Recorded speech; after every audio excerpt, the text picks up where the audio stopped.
Hello there and welcome to Miss Evil Knits. Outside the sun has just set behind the mountain. The sky is still the color of light blue and different shades of pink.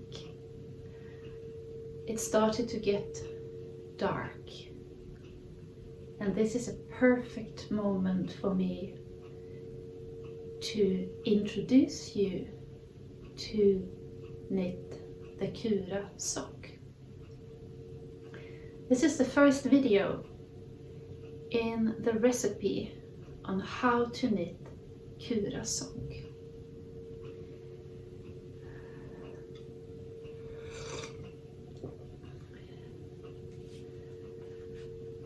You may think, okay, what's a recipe? What differs a recipe from an ordinary pattern I can buy on Ravelry? First of all, I think that all knitters should have some designs or pattern up their sleeves. At least I see that for myself. If I get stranded on an island or up in the mountains or anywhere else where I don't have access to internet, I only have yarn and needles, then I will be able to knit myself, for example, a pair of good fitting socks. So I want to have a recipe, I want to have a pattern, a design that I always have accessible because I know it. It's like riding a bike, I always have it. And I think that for you who are a beginner, you should try to find that, to understand constructions of that you're knitting, so that you can actually make a basic version of what you're knitting without accessing any written pattern from Ravelry, etc. So that's the first thing. So what I see with a recipe on my recipes is that the first, they are in video form, and they are only in video form. There will not be any written pattern, and you will not be able to buy it on Ravelry. You can only access the videos by me providing you access. So they will only be in video form. Number two, for me to come up with a design, to knit samples, to record these videos and record them in a way that I think that you can take it in a good way. That takes time. So I invest my time in these recipes.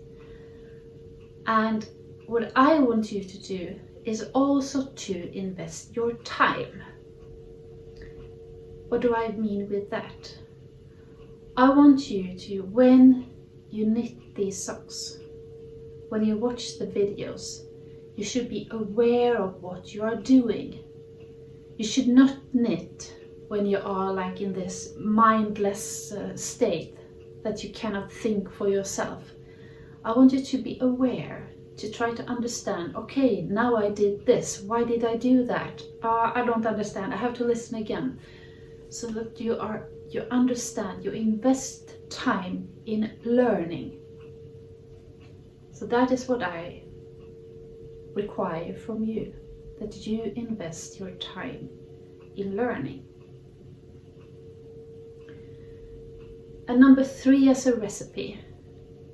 I design these socks to be able to, I design the recipe to be able to use for any yarn.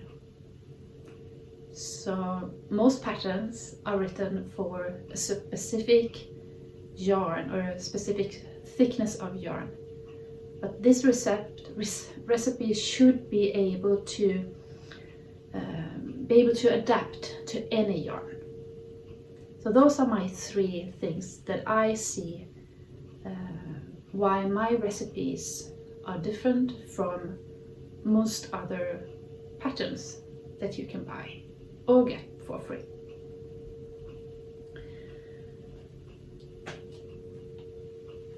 These socks, they are also designed to use the Nutiden yarn. They are designed in Nutiden yarn, but not necessarily just for Nutiden yarn. But what I also want to challenge you, it is to actually use pure wool. To dare to use yarn that are not superwash treated, that doesn't have any reinforcement with nylon. I know that many are maybe a little bit skeptical or afraid of knitting socks in yarn that doesn't have nylon. But I want you to try that anyway. I think that any yarn can be a sock yarn. I can understand why a merino, superfine merino yarn need to have the nylon reinforcement, because the merino fibers are so thin, so they will probably wear out far quicker than, for example, fibers from Rya, Gotland, another more sturdier or thicker fiber. Many brands, they provide pure wool sock yarn that they are spun with a higher twist and claims that makes them more durable. But I think that you can try any yarn to be a sock yarn. I cannot say that all sock yarn or all yarn that you use for socks will be durable, because that your socks is probably the garment that you wear that are worn out the quickest, because you are actually, it's friction all the time. You are stepping on it, basically, or literally. But how much they are worn, how much you wear and tear your socks, is very much depending on, yes, the yarn that you are using, but also depends on how your foot is shaped, how you walk, how your shoes looks like. So we are very different in how we wear and tear our socks. For example, I very seldom wear out my socks under the sole. My holes are usually at the toes. That's also a reason why I don't provide you any instructions for how to reinforce your heels, for example, or the sole. There are many different ways to reinforce by slipping stitches, but I don't provide any of those. You can Google it, or you can find it in other sock patterns. Also, if your socks get thin, or if your socks get a hole, then you can mend it. Mend it with the same yarn that you knitted, or mend it with something else. But I will not provide you with any instructions on how to mend your socks either. That you also can find on internet, how to mend your socks. Because either you use duplicate stitches to do it, and preferably do it before there are any holes appearing, or you can use, you can weave between the stitches just to get a new layer that can be worn. And the positive thing with using non-superwash wool is that the warmth from your foot and probably the moisture that your foot provide, we also call it sweat, that will make the yarn or the fabric felt a little bit, and that also makes it more durable. So don't be afraid of your socks felting.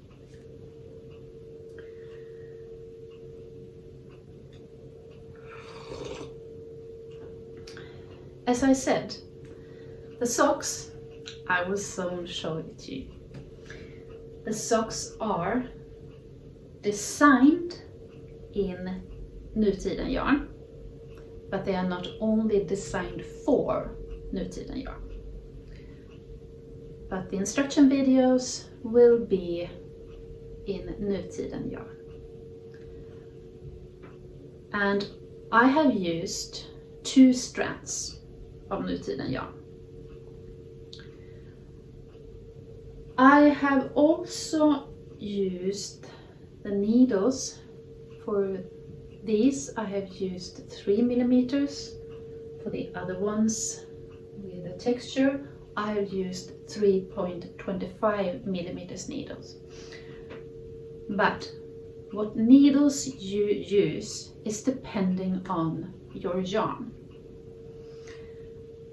So I prefer having a fabric that is quite dense. So I want to have quite small needles, but not too small or too thin needles, because then it will get quite difficult to work. So I found that 3.0 for these were perfect. It gives it a quite dense material, but not too sturdy and difficult to work with.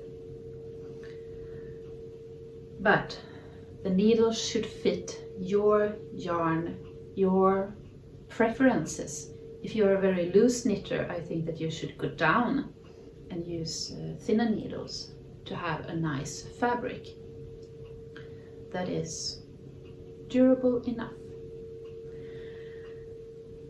Socks, I think, is a perfect project for using scrap yarns.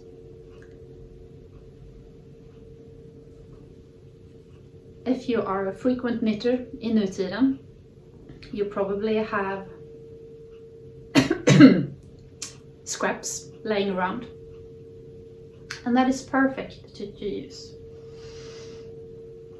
If you are a Patreon member, it's possible that you have gotten these lucky charms where the yarn fades from one color to another, and that is also perfect to use. And you can use different techniques in how to create or how to prepare your yarn for your socks. Here comes a video where I show you how I was preparing my yarn for these 2 pairs of Kura sock. But I know that there are probably hundreds of different ways in how to using, combining and designing and painting with your different scrap yarns. Even if you can use any yarn, the pattern is designed for 2 strands of nutiden, and especially designed to encourage you to use your lucky charms, if you have received any of those, and also your leftovers. And there are probably 100 different ways that you can combine your leftovers and lucky charms to make the sock that you really want. So here I'm going to just show you how I'm going to use my yarn in the 2 different socks to make a kind of marled or faded effect. Here is the different yarns that I picked out for the 2 pairs of socks, and as you see, it's leftovers, it's lucky charms, and some also one skein that I haven't used yet. So we will start with one of the socks. So I just move these away.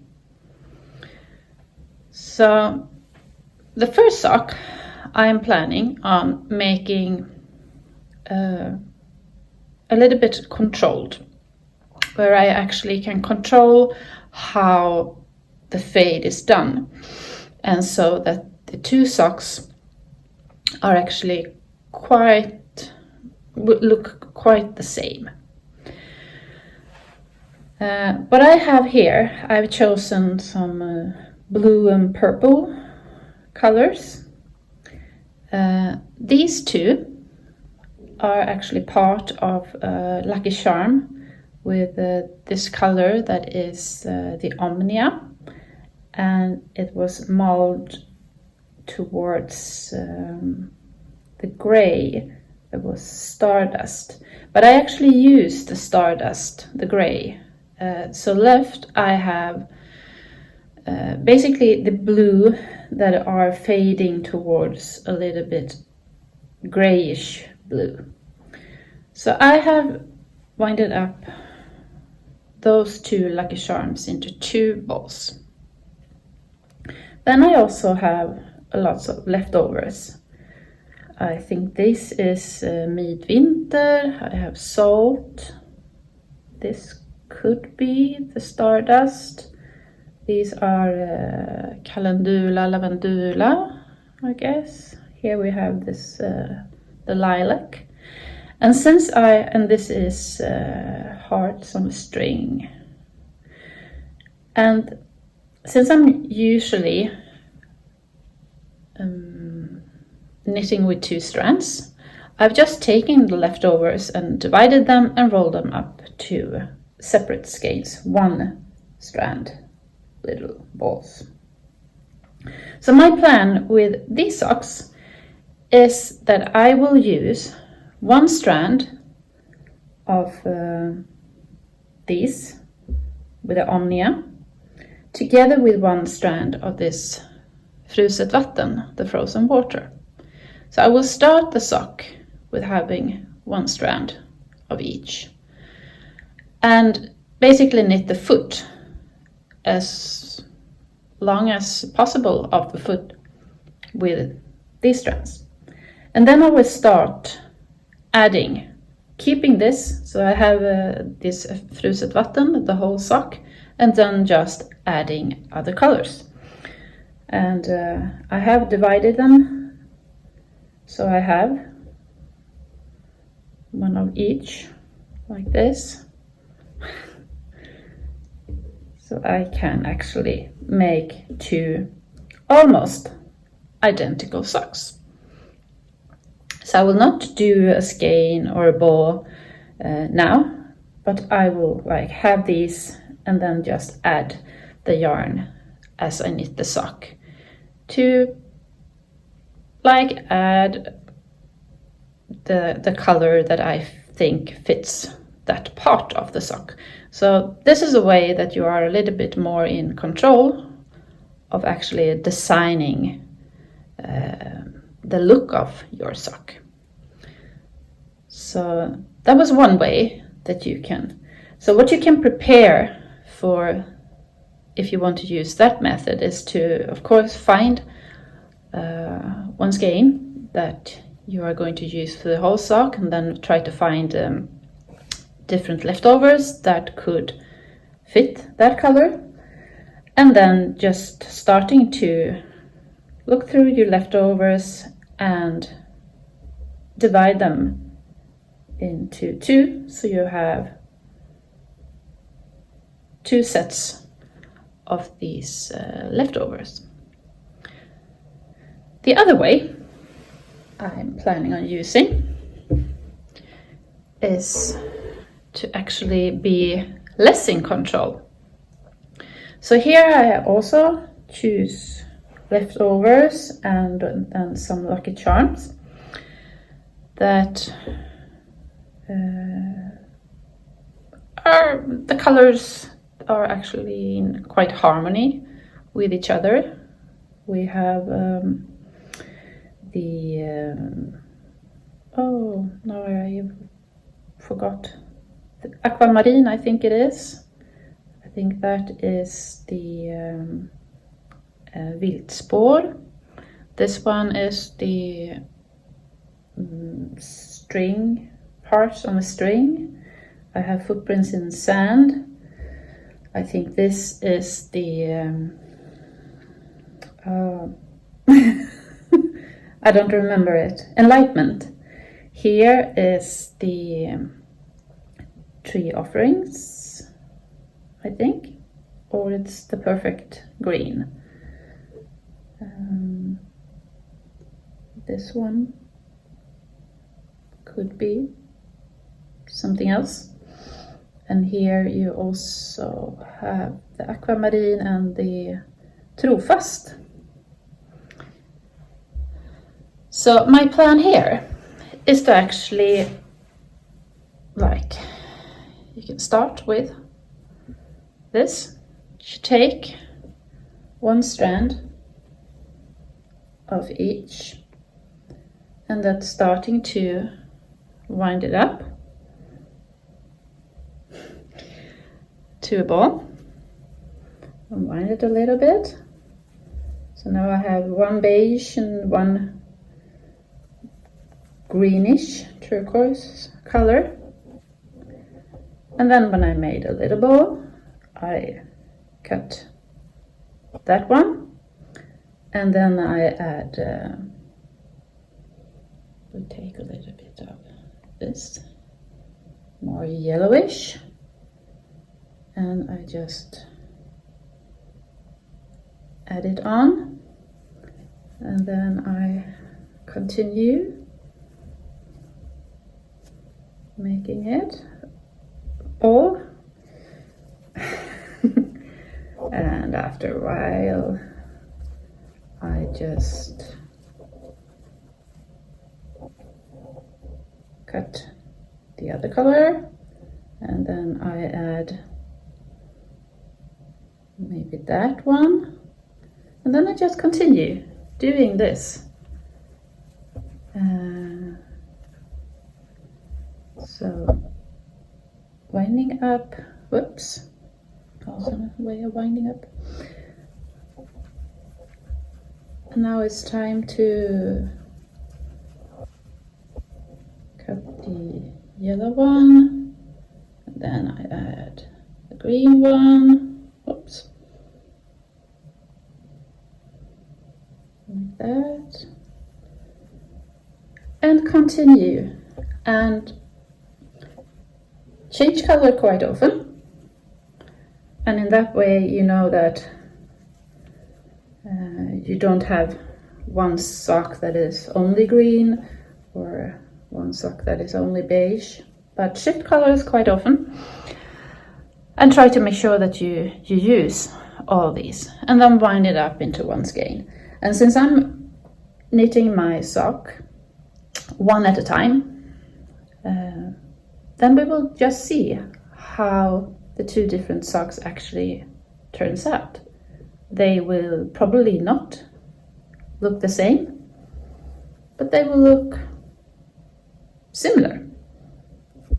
Then we cut that one, we add this one. So you are a little bit in control, making sure that the colors that you add is kind of making a fade, and Then you're adding and mixing the colors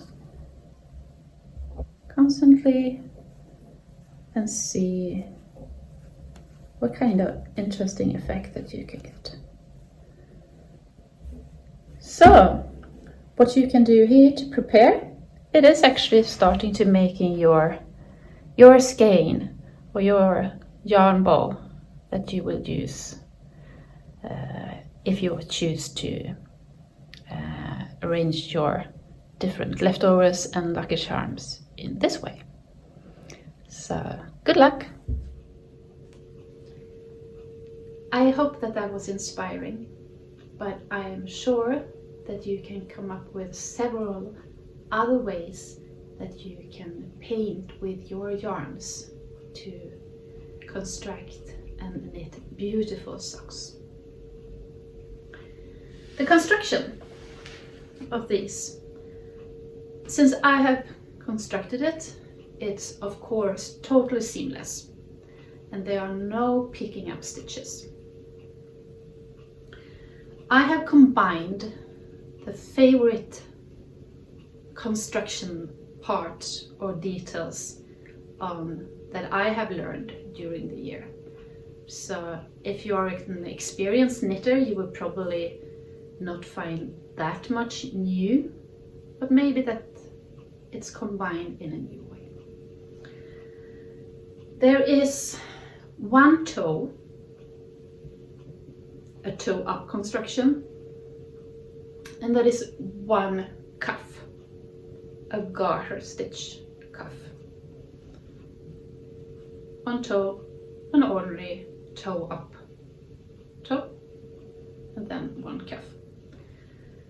There are two different textures.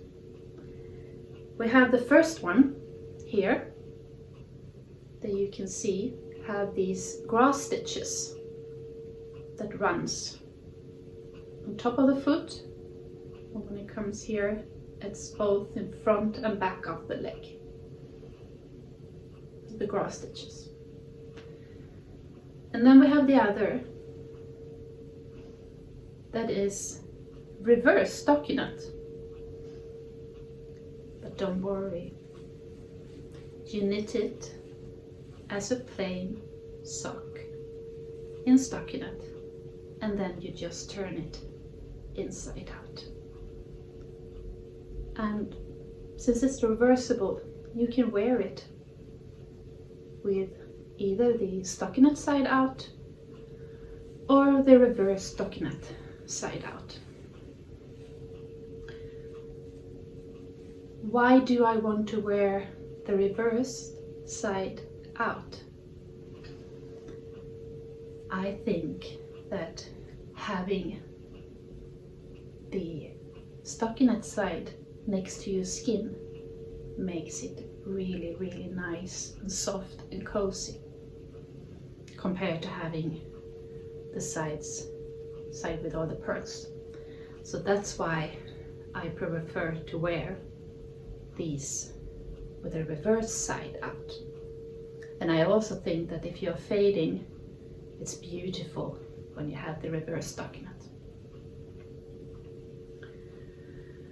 So two different textures, and there are three different heels. It's the heel, this one, that has a gusset, not the ordinary gusset. Here you do the increases under the foot, and you have a flap. But the flap is not the way you do it when you knit from up and down. There are no picking up stitches here. So the flap and gusset heel is the one heel, and then we have the short row heel, an ordinary short row heel with my favorite turns, or how I make my double stitches to turn. And if you find that the short row heel is your favorite, but you experience that they can get not deep enough or become a little bit too tight over the ankle, then I also have a small gusset that actually makes the short row heel a little bit more roomy. So a short row heel with a mini gusset, and then the flap and gusset heel. So 3 different heels. So in the videos you will see these 2 socks. And what are they called? This sock with a reverse sockinette and the flap and gusset heel is called Kura skymning, and I will come back to that. And this one with the beautiful grass stitches and the short row heel is called Kura gryning. What that means, I will come back to. But first, I'm going to show you a video on how to make these grass stitches. And I must say, it's very simple. For the sock Kura gryning, I have chosen a simple but yet very beautiful stitch that is called the Grasstitch. And I think it makes a very beautiful effect in these columns of Grasstitch, either on its own or multiple side by side. As you see here on the sock, I have chosen different spaces between the columns. In the middle here I have just 1 stitch in between, and then I have 2 stitches in between, and in the side I have 4 stitches in between. How you choose to make it is totally up to you. As I say, the grass stitch is very simple to make, and it goes over 2 rounds. And the first round is by slipping as if to purl, slip, knit the next, do a yarn over, and then pull the slipped stitch over these 2. So that was the grass stitch. I'll show it again.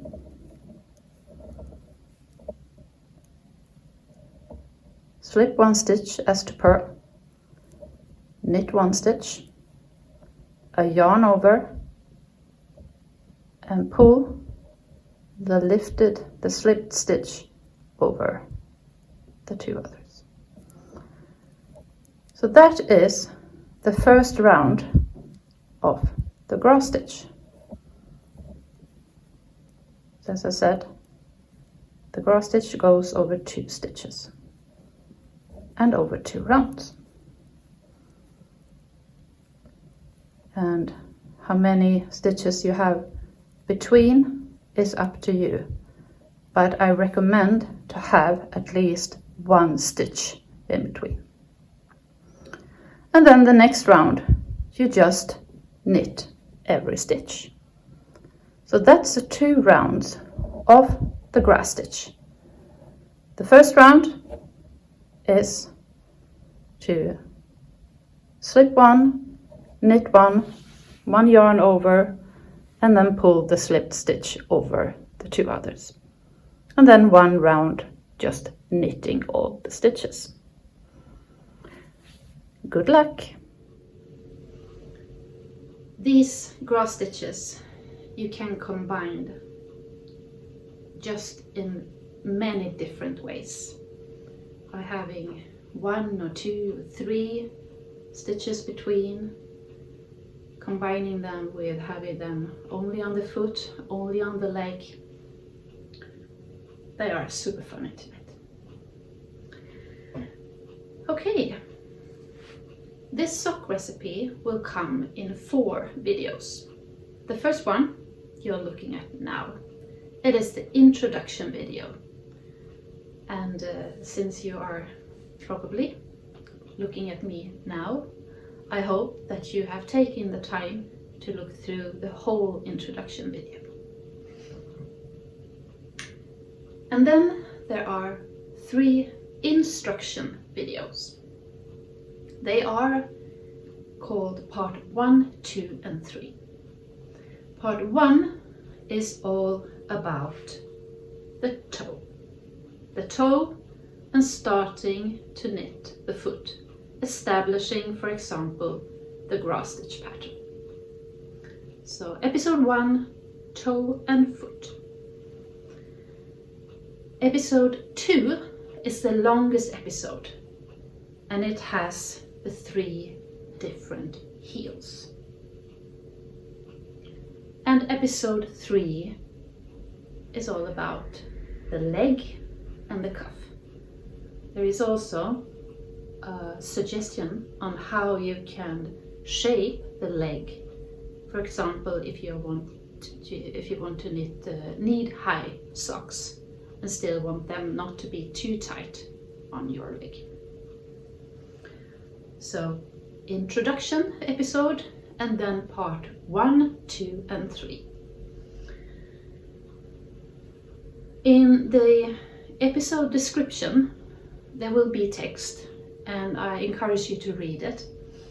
There will also be a timeline or timings for different parts in the episodes. For example, this where I show you the Grasstitch, then there will be a timing where you just can click in the description, and then you come directly to that instruction on how to make the Grasstitch.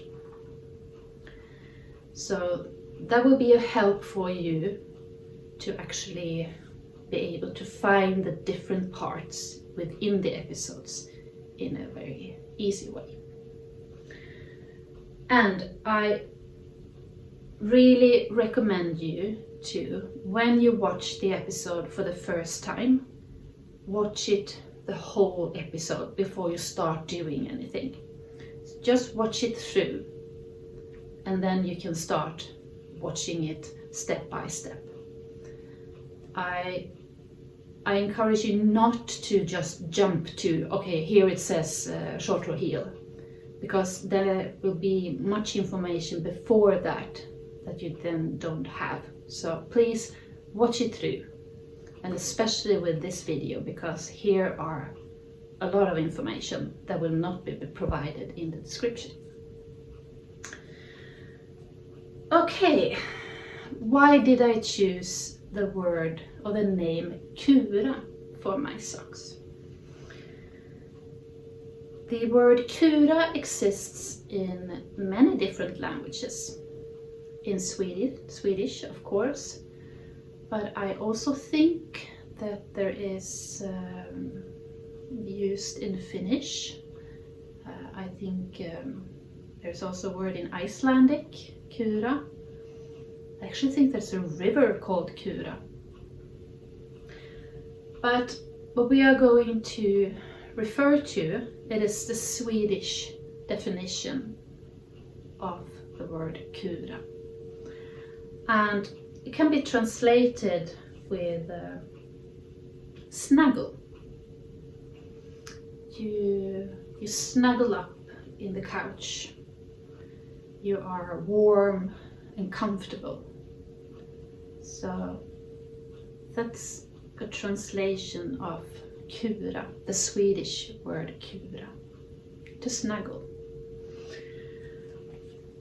And I want these socks to provide you with that feeling, that warmth and comfort that you get when you are snuggling, when you Kura up, either early in the morning or in the evening. That you are warm, you're comfortable, you are relaxed. Because I think that is what these socks should be made for, to keep you warm, safe, relaxed. And the names. In Sweden we have a way of saying Kura, skymning. Kura, snuggle, and skymning, that's the dusk, when the sun has set and it's getting darker and darker. So the expression of Kura, skymning, is to sit indoors, being warm, comfortable, having no lights, just watch the sunset, see the dark coming, and everything is getting just darker and darker until the night is there. So that's Kura, skymning, or a direct translation like snuggle in the dusk. And Kura, skymning is this sock that I called it. The reversed stockinette with a very comfortable heel. So warmth and comfort. Kura, gryning. Gryning means the dawn, when the sun rises and the light returns. So Kura, gryning, that means to sit in the darkness, see the blue hour come, see the first sun rays come over the horizon, and finally see the sunrise and the light returns. So that's like the same but the opposite of Kura, skymning. So this sock, it is the Kura, gryning. When the lights come back and these Grasstitch can in a way symbolize that you can now see what's going on again. The darkness has faded, and they can also symbolize the sun rays. So the Kura, gryning with the Grasstitches and a shorter heel. So that's the story behind the Kura sock and the Kura, skymning. I know that that's a difficult word for if you are not a Swedish or speaking the Norwegian language, but this is Kura, skymning, the dusk. And then we have the Kura, gryning, the dawn. But it wouldn't be a recipe unless you can combine all these. Okay, the toe and the cuff is just one, but you have the two different textures and you have the three different heels that you can combine to get your Kura sock. Okay, I think that I have said most of the things of my socks. I hope that you feel now that you are very inspired to knit them. Here is another Kura, skymning that goes from yellow, salighet, and then throw up to the purple vaka. And in between there are several different shades of nutid. So I hope that you're inspired of both knitting this recipe, but also to learn, to invest the time of learning. But I have 4 things that I ask from you. Number 1, as you probably hear, English is not my first language.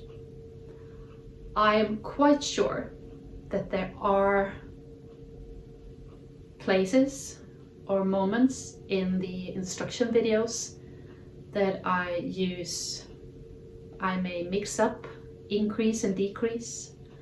I may say wrist instead of ankle, because in Swedish the ankle is called wrist. So that probably, so try to understand what I mean instead of just listening to what I say. Number 2, I don't have a studio. I record these videos on my kitchen table. I have a phone that I record with, and I am depending on the daylight, candles, the light that comes from the roof. So this time I really struggled with getting a good enough focus, saturation, sharpness to actually show you what I am knitting. I also had some problems because it was very windy outdoors. To get a good light I had to sit next to the window, but you could hear the wind through the window, so that can be a little bit noisy in the background. And also when I knit, show you how to knit, you can also hear the cable from my needles hitting like the table,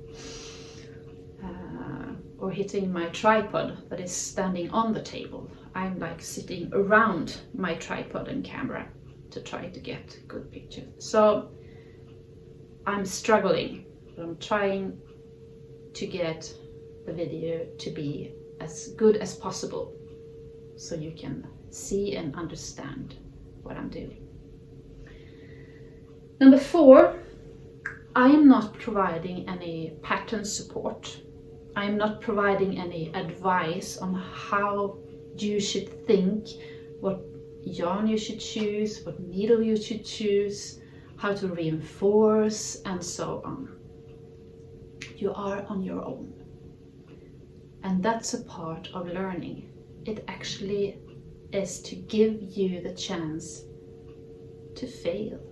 But you don't fail. You only fail if you didn't learn anything. So unless that you are an experienced sock knitter, I think that you should count on knitting 3 socks. So 1.5 pair. Because then I hope that at least 2 of them will fit and you have learned a lot. And a finished sock that doesn't fit your foot will probably fit someone else's. So when it comes to sock knitting, you cannot fail. Give it to someone else, or you just rip it back and start again. But I will not provide you with a pattern support. And number 4, even if this is a recipe in a video form, it's still only for you, your personal use. You cannot copy this link and send it to everyone else, because I have provided this for you. I have the rights for this recipe or pattern, just as any designer who writes a pattern has the rights for his or her pattern. And yeah, only for personal use. And I please hope that you can respect that. But what I want you to do, it is to share your projects and share them under the hashtags Miss Evil Kura Sock.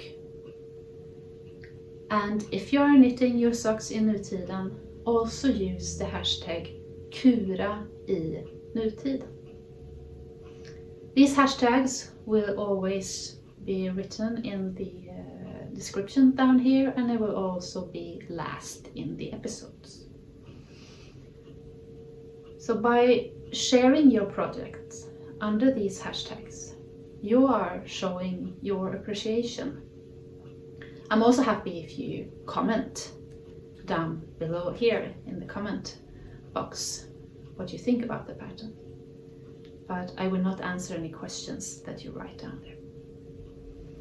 But share your appreciation, show your color combination. I'm just dying to see those.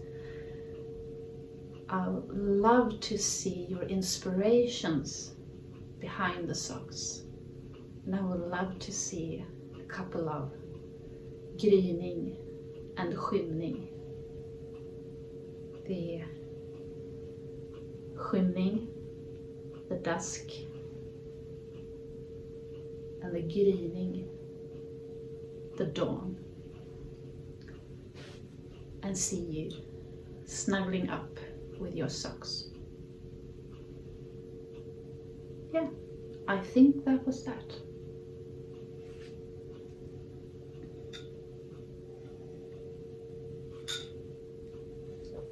One more thing. It's nothing wrong with your telephone, your television, your iPad, or whatever you are watching on. The instruction videos, they are in black and white. And that's because that when the sun sets and the lights fade, the only colors left are different shades